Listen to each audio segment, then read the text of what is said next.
talking a little bit about creating a diverse workforce, leading with a lot of heart and engaging with our clients. Now, as you said, we've shifted to this virtual world, and that makes some things easier, it makes some things harder. With your virtual presentations, how do you how do you include those things so that you're creating that culture of conversation, which is a really powerful tool right now? I believe that being a virtual presenter is a skill.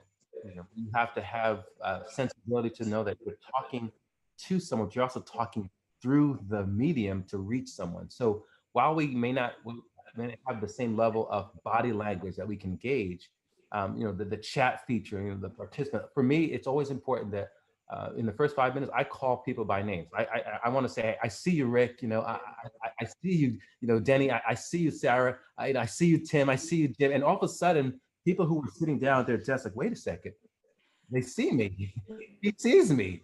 He called my name. There's 500 people on this Zoom. He called my name. I see you, Jenny. I see you, Sally. I see you, Tim. I see you, Paul. All of a sudden, people are in.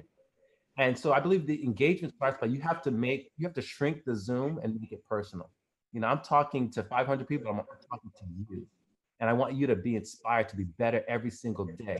So if you feel that I'm talking to you in the midst of all the thumbnails, then you will believe and you will be more engaged to actually want to participate, but also to join the conversation. And that's what this is. It's a conversation.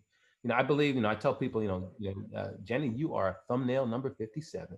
Paul, you're thumbnail number 8. Sarah, you are thumbnail number 92. But guess what? We are all having a conversation today.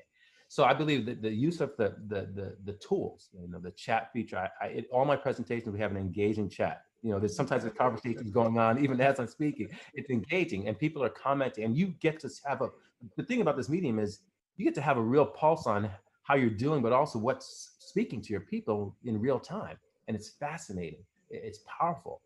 I can take questions right from the chat. I can look at the participants. So you have to generate engagement, not wait for engagement. You have to generate it. And I think that's what makes a successful virtual presenter is your ability to generate engagement. I'm going to ask you an insightful question, and I'm going to look in the chat. I'm going to call you by name and say, Rick, thanks for giving me that question. It's really great perspective. So now people feel like I'm having a conversation with them as we're also presenting to the group. That's fantastic. And one of the things that we were discussing earlier too is that ability to draw people out in a different way. Absolutely. And one of the things that I think is so important is the experience that you create, So for me, people know me for my green tie, and green is for growth. Every time I speak, I want you to grow your life and grow your career.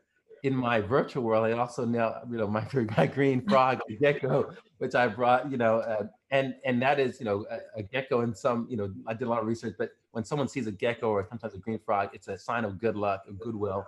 And I tell my audience, I want to bring goodwill to this experience. I want, we're all here. And, as speakers, we have to understand that we're maybe taking up 60, 90 minutes of their day, but most professionals are on Zoom for 8, 9, 10 hours a day.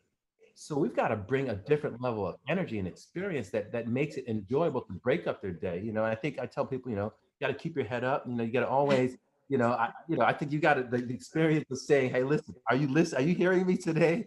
Do you smell the great sound that's happening? The great smell? Are you experiencing that? We've got to keep people engaged in a way that drives them to be engaged, but also to enjoy the experience of learning. And that's the biggest thing is in this medium, you have to enjoy the experience of learning.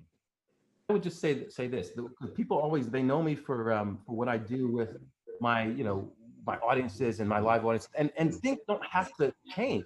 I tell people when I come out, they see me online, and all of a sudden I still bring my saxophone. Ah, fantastic!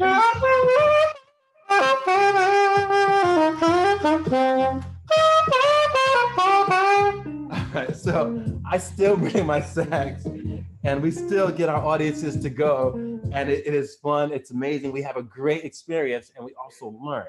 And I believe that's the goal. That's the magic of this time is we can create engagement in multiple ways. So it's just another skill, and we're here to deliver for our clients to make their people better. And I'm certainly just honored to work with you to do that.